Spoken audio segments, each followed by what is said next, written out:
ನಮಸ್ಕಾರ. ನಮ್ಮ ದೇಹ ಅದು ತುಂಬಾ ಬುದ್ಧಿವಂತ.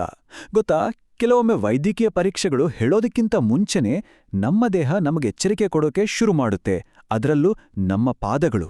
ಹೌದು, ಅಧಿಕ ರಕ್ತದ ಸಕ್ಕರೆ ಮಟ್ಟದ ಬಗ್ಗೆ ನಮ್ಮ ಪಾದಗಳು ತುಂಬಾ ಸೈಲೆಂಟ್ ಆಗಿ ಸಿಗ್ನಲ್ ಕೊಡ್ತಾ ಇರ್ತವೆ. ಆದ್ರೆ ನಾವದನ್ನ ಗಮನಿಸ್ತಿದ್ದೀವಾ? ಸರಿ, ಬನ್ನಿ ಇವತ್ತು ನಮ್ಮ ಪಾದಗಳು ಬ್ಲಡ್ ಶುಗರ್ ಬಗ್ಗೆ ಕೊಡುವ 90 ಪ್ರಮುಖ ವಾರ್ನಿಂಗ್ ಸೈನ್ಸ್ ಬಗ್ಗೆ ತಿಳಿದುಕೊಳ್ಳೋಣ. ಅಮೆರಿಕನ್ ಡಯಾಬಿಟೀಸ್ ಅಸೋಸಿಯೇಷನ್ ಒಂದು ಶಾಕಿಂಗ್ ವಿಷಯ ಹೇಳುತ್ತೆ. ಏನಂದ್ರೆ, ಮಧುಮೇಹ ಇರೋ ಪ್ರತಿ 5 ಜನರಲ್ಲಿ ಒಬ್ರಿಗೆ ತಮಗೆ ಆ ಕಾಯಿಲೆ ಇದೆ ಅನ್ನೋ ವಿಷಯವೇ ಗೊತ್ತಿರೋದಿಲ್ಲವಂತೆ. ಅಂದ್ರೆ ಯೋಚನೆ ಮಾಡಿ, ಸುಮಾರು 8 ಮಿಲಿಯನ್ಗಿಂತ ಹೆಚ್ಚು ಜನ ತಮ್ಮ ದೇಹದೊಳಗೆ ಏನಾಗ್ತಿದೆ ಅನ್ನೋ ಅರಿವಿಲ್ಲದೇನೆ ಬದುಕ್ತಿದ್ದಾರೆ. ಇದು ನಿಜವಾಗ್ಲೂ ಗಂಭೀರವಾದ ವಿಚಾರ. ನೋಡಿ, ಇತ್ತೀಚೆಗೆ ಮಧುಮೇಹ ಪತ್ತೆಯಾದ 67 ವರ್ಷದ ವ್ಯಕ್ತಿಯೊಬ್ಬರು ಹೇಳಿದ ಮಾತಿದು. ನನ್ನ ಪಾದಗಳು ಸ್ವಲ್ಪ ದಿನದಿಂದ ಮರಗಟ್ಟಿದ ಹಾಗೆ ಆಗ್ತಿತ್ತು. ನಾನಂದ್ಕೊಂಡೆ ವಯಸ್ಸಾಗ್ತಿದೆಯಲ್ಲ, ಅದಕ್ಕೆ ಇರಬೇಕು ಅಂತ. ಈ ಒಂದ್ ಮಾತು ಸಾಕು. ಈ ಸಣ್ಣ ಸಣ್ಣ ಸೂಚನೆಗಳನ್ನ ನಾವು ಎಷ್ಟು ಸುಲಭವಾಗಿ ವಯಸ್ಸಿನ ಮೇಲೆ ಹಾಕಿ ನಿರ್ಲಕ್ಷ್ಯ ಮಾಡಿಬಿಡ್ತೀವಿ ಅನ್ನೋದಕ್ಕೆ ಇದೊಂದು ಪವರ್ಫುಲ್ ಉದಾಹರಣೆ ಅಲ್ವಾ? ಸರಿ, ಈ 9 ಸೂಚನೆಗಳನ್ನ ನಾವು ಸುಲಭವಾಗಿ ಅರ್ಥ ಮಾಡ್ಕೊಳ್ಳೋಕೆ 3 ಭಾಗಗಳಾಗಿ ನೋಡೋಣ. ಮೊದಲನೆಯದು, ನರಗಳು ಡ್ಯಾಮೇಜ್ ಆದಾಗ ಕಾಣಿಸ್ಕೊಳ್ಳುವ ಸೂಚನೆಗಳು. ಎರಡನೆಯದು, ರಕ್ತ ಸಂಚಾರ ಸರಿ ಇಲ್ಲದಿದ್ದಾಗ ಸಿಗೋ ಸಂಕೇತಗಳು. ಮತ್ತು ಕೊನೆಯದಾಗಿ, ಇಡೀ ದೇಹದ ಸಿಸ್ಟಮ್ನಲ್ಲೇ ಸಮಸ್ಯೆ ಇದೆ ಅಂತ ಹೇಳೋ ಚಿಹ್ನೆಗಳು.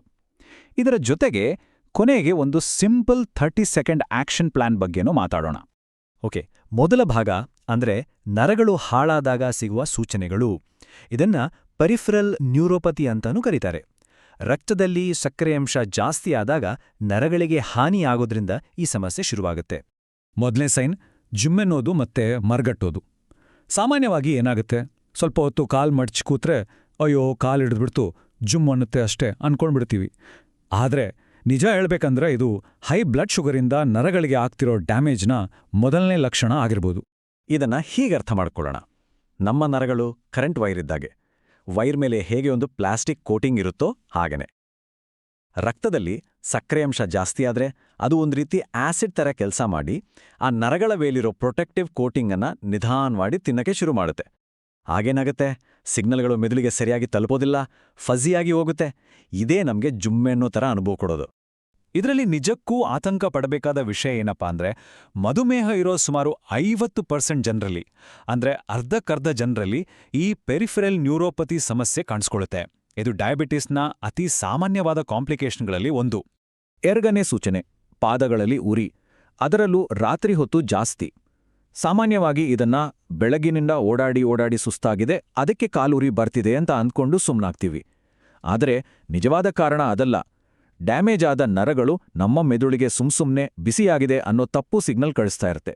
ಇದೋ ಒಂದು ಫಾಲ್ಟಿ ಫೈರ್ ಅಲಾರ್ಮ್ ಇದ್ಹಾಗೆ. ಬಿಲ್ಡಿಂಗ್ಗೆ ಬೆಂಕಿ ಬಿದ್ದಿರಲ್ಲ, ಆದರೆ ಹಾಳಾಗಿರೋ ಸೆನ್ಸರ್ ಸುಮ್ಮನೆ ಅಲಾರ್ಮ್ ಮಾಡ್ತಿರುತ್ತೆ. ಅದೇ ರೀತಿ ಪಾದ ಉರಿ ಅನ್ನೋದು ಕೂಡ ಹಾನಿಗೊಳಗಾದ ನರಗಳಿಂದ ಬರ್ತಿರೋ ಒಂದು ಇಂಟರ್ನಲ್ ಫಾಲ್ಸ್ ಅಲಾರ್ಮ್. ಮೂರನೇ ಸೈನ್, ಚುಚ್ಚಿದ ಹಾಗೆ ಚುರ್ರಂತ ಅನ್ನೋ ತೀವ್ರವಾದ ನೋವು. ಇದನ್ನ ಸಾಮಾನ್ಯವಾಗಿ ಆರ್ಥರೈಟಿಸ್ ಇರಬೇಕು ಅಥವಾ ಹಳೆ ಗಾಯ ಏನಾದ್ರೂ ಕಾಡ್ತಿರ್ಬೇಕು ಅಂತ ಅಂದ್ಕೊಳ್ತಾರೆ. ಆದರೆ ವಾಸ್ತವವಾಗಿ ಇದು ಹೈಪರ್ ಆಕ್ಟಿವ್ ಆಗಿರೋ ನರಗಳು. ಕಾರಣನೇ ಇಲ್ಲದೆ ಸುಮ್ಮನೆ ರ್ಯಾಂಡಮ್ ಆಗಿ ತೀವ್ರವಾದ ನೋವಿನ ಸಿಗ್ನಲ್ಗಳನ್ನು ಕಳಿಸ್ತಿರೋದ್ರಿಂದ ಹೀಗಾಗುತ್ತೆ. ಇದು ಹಾಳಾದ ಕಾರ್ ಅಲಾರ್ಮ್ ಎದ್ದಾಗೆ, ಸುಮ್ನೆ ಒದರೋಕ್ ಶುರು ಮಾಡುತ್ತಲ್ಲ ಹಾಗೆ.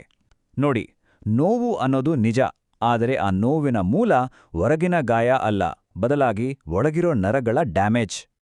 ಓಕೆ, ನರಗಳ ಹಾನಿಯ ಬಗ್ಗೆ ನೋಡಿದ್ವಿ. ಈಗ ಎರಡನೇ ವಿಭಾಗಕ್ಕೆ ಹೋಗೋಣ. ಅಂದ್ರೆ ರಕ್ತ ಸಂಚಾರ ಸರಿಯಿಲ್ದಿದ್ದಾಗ ಏನೆಲ್ಲ ಆಗುತ್ತೆ ಅನ್ನೋದನ್ನ ನೋಡೋಣ.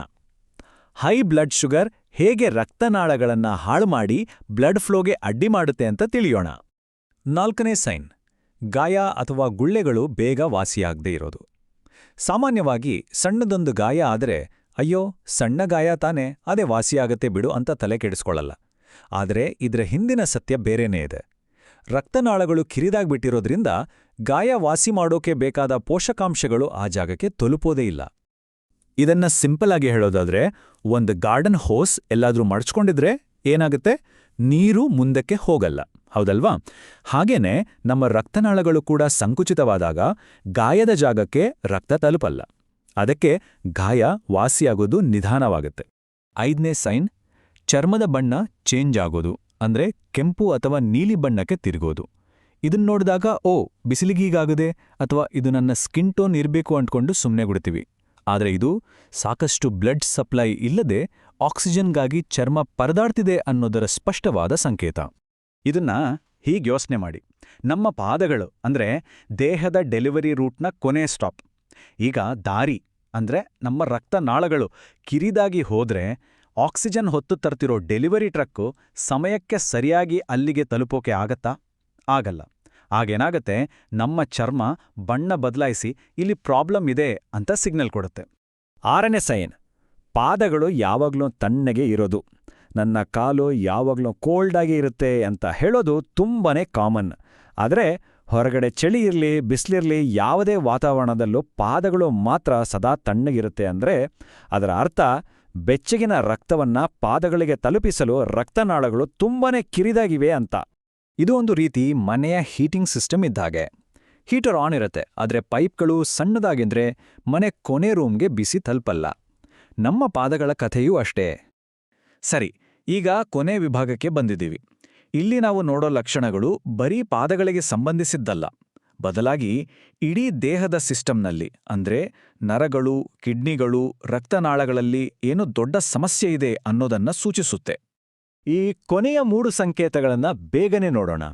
1, ಹಿಮ್ಮಡಿಗಳು ಯಾವಾಗಲೂ ಒಡೆದಿರೋದು.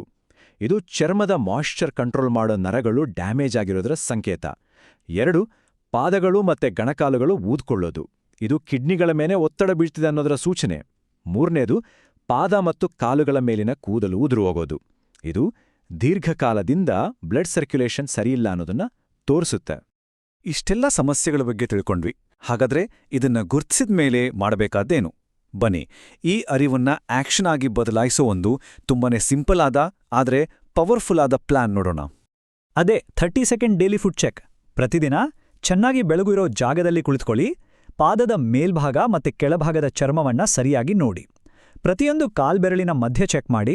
ಏನಾದ್ರೂ ಮರಗಟ್ಟಿದ ಹಾಗೆ ಅಥವಾ ವಿಚಿತ್ರವಾದ ಅನುಭವ ಆಗ್ತಿದೆಯಾ ಅಂತ ಗಮನಿಸಿ. ಯಾವುದೇ ಸಣ್ಣ ಗಾಯ, ಗುಳ್ಳೆ ಅಥವಾ ಬಣ್ಣದಲ್ಲಿ ಬದಲಾವಣೆ ಇದ್ರೂ ಅದನ್ನು ನೋಟ್ ಮಾಡ್ಕೊಳ್ಳಿ. ನೆನ್ಪಿಡಿ, ಪ್ರತಿದಿನ ಕೇವಲ 30 ಸೆಕೆಂಡ್ನ ಈ ಚಿಕ್ಕ ಅಭ್ಯಾಸ ಮುಂದೆ ಬರುವ ದೊಡ್ಡ ಅಪಾಯವನ್ನ ತಪ್ಪಿಸಬಹುದು. ಕೊನೆಯದಾಗಿ ಈ ಒಂದು ಪ್ರಶ್ನೆಯನ್ನ ಕೇಳ್ಕೊಳ್ಳೋಣ. ಈ ಕ್ಷಣದಲ್ಲಿ ನಮ್ಮ ದೇಹ ನಮ್ಮ ಜೊತೆ ಏನು ಮಾತಾಡೋಕ್ ಪ್ರಯತ್ನಿಸ್ತಿದೆ? ದೇಹ ಕೊಡುವ ಸಣ್ಣ ಸಣ್ಣ ಸೂಚನೆಗಳನ್ನ ನಾವು ಕೇಳಿಸ್ಕೊಳ್ತಾ ಇದ್ದೀವಾ? ಈ ಹೇಳಿದ ಚಿಹ್ನೆಗಳಲ್ಲಿ ಯಾವುದಾದ್ರೂ ಒಂದು ಕಾಣಿಸ್ಕೊಂಡ್ರೂ ದಯವಿಟ್ಟು ನಿರ್ಲಕ್ಷ್ಯ ಮಾಡಬೇಡಿ. ತಕ್ಷಣ ವೈದ್ಯರನ್ನ ಭೇಟಿ ಮಾಡಿ ಸಲಹೆ ಪಡೆಯಿರಿ. ಈಗ ಏನನ್ನ ಗಮನಿಸಬೇಕು ಅನ್ನೋದು ಗೊತ್ತಾಗಿದೆ ಅಲ್ವಾ? ಹಾಗಾಗಿ ಎಚ್ಚರವಿರಲಿ. ಲೈಕ್ ಮಾಡಿ, ಸಬ್ಸ್ಕ್ರೈಬ್ ಮಾಡಿ ಮತ್ತು ಶೇರ್ ಮಾಡಿ.